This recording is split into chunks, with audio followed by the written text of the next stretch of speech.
stood in the quiet of the morning, decidedly certain that this, the most beautiful sunrise she had ever seen, would not be wasted on the dull eyes of a cold heart that could witness the presence of all that is, and remain wanting. She thought about the fleetingly precious time a soul had on its earth, and how one might spend that time in the pursuits of power or money. How the glorious wonderment of a sunrise so freely given would not be enough, could never be enough, for some. The men with guns could take all that was dear to Annie, and ultimately her eternity. But this she would not give over. The last fragile moment she would ever stand in silence with her Creator, and know peace.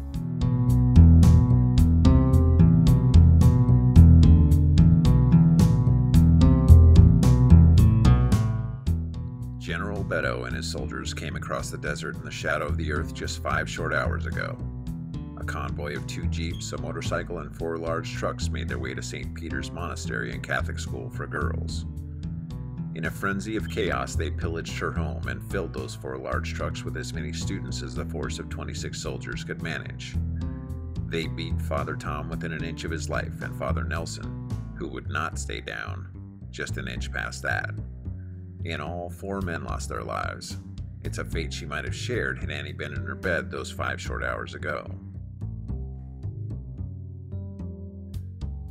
The fires set by the soldiers had done exactly what they were intended to do.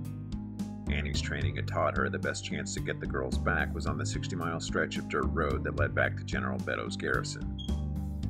Any able-bodied man who could have sufficiently armed themselves and overtaken the small convoy of trucks had wasted that precious time putting out fires.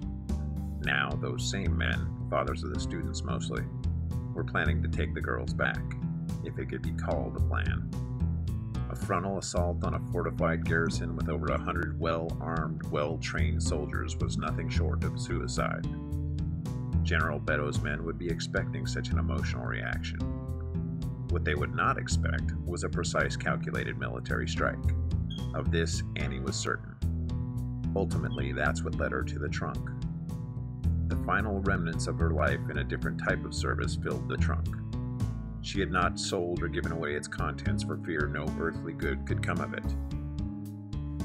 Any reservation she might have had about her life and future with the church resided in that trunk. Half a year with the church did little to devalue the contents, and now in her time of crisis it was all she knew. It was the only hope for the lives and futures of the girls of St. Peter's Catholic School.